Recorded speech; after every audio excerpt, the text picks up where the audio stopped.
안녕하세요. DM성형외과 유현민 원장입니다. 오늘은 안면 거상 후에 생기는 부작용 중에 하나인 칼귀에 대해서 말씀드리는 시간을 갖도록 하겠습니다.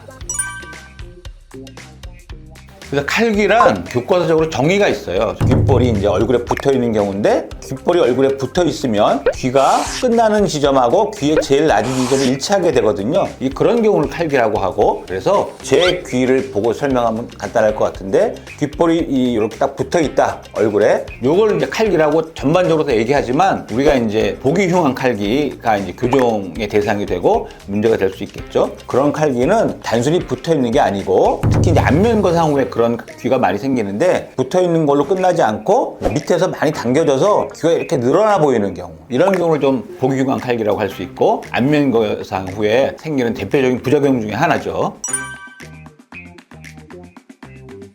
근데 안면 거상 후에 칼귀가 일단 생기면 두 가지 원인이 있을 수 있는데, 근본적으로 리프팅 덜 돼서, 특히 이제 스마트층이 잘 리프팅이 안 되고 피부 쪽도 리프팅이 안 돼서 칼귀가 생기는 경우가 있고, 아니면 과하게 이제 피부를 절제해내는 바람에 귓볼을 이 피부가 아래쪽에서 당기면서 이제 아물게 되는 거죠. 그래서 칼귀가 생기는 경우가 있는데, 어떤 경우라도 부분적으로라도 리프팅을 다시 하는 방법밖에 없어요. 절개를 넣어서 다시 리프팅을 해서 얼굴에 피부를 밀어 올려주면서 그 다음에 칼귀 모양을 교정하는 수술이 추가될 수도 있고 추가되지 않을 수도 있는데, 여튼 기본적으로는 안면 거상에 의한 칼귀는 부분적으로 안면 거상을 다시 시행하면서 교정하는 거다. 이제 칼귀 교정은 모양이 너무 이상하거나 아니면 유착이 심하거나 하면은 그 전에도 할 수 있겠죠. 대개는 이제 우리가 수술을 추가적으로 시행하기 위해서는 이 주변의 조직이 이제 안정화되어야 되니까, 보통의 경우는 조직이 좀 풀어지고 안정화되는 시기인 한 3개월 정도를 최소 시간으로 보시면 될 것 같습니다.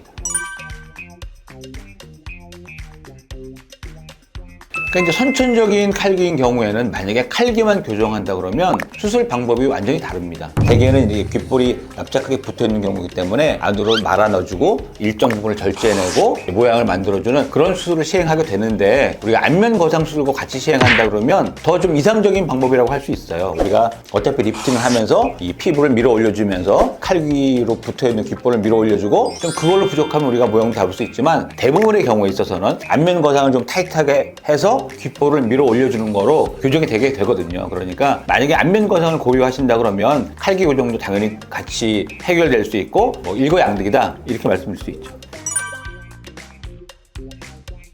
안면 거상 후에 칼귀를 예방할 수 있는 방법은 사실 없고요. 수술을 잘 해야 되겠죠. 칼귀가 생기지 않게. 드물게 있는 일이지만, 우리가 이제 이 스마스라든지 안쪽에 고정된 부분에서 치즈 와이령이 생기면서 밑에 쪽으로 처짐이 다시 생긴다든지 그런 쪽의 원인이 있을 수 있는데, 수술 자체를 칼귀가 생기지 않도록 해야 된다. 그래서 이제 안면 거상 후에 칼귀를 걱정하신다 그러면, 사실은 안면 거상 후에 생기는 칼귀는 대부분 그 원장님의 실력이라고 통칭해서 요약할 수 있겠는데, 그런 게 걱정되신다 그러면 그 원장님이 어떤 수술 전후 사진을 잘 비교하면서 칼귀 모양을 만드시지 않았는지, 어떤 식으로 귀모양이 교정되는지, 이런 것도 참고하시면 좋을 것 같습니다. 그래서 오늘은 이제 안면 거상 후에 칼귀에 대해서 알아봤습니다. 다음번에는 더 좋은 주제로 찾아뵙겠습니다. 이상 DM성형외과 원장 유현민이었습니다. 감사합니다.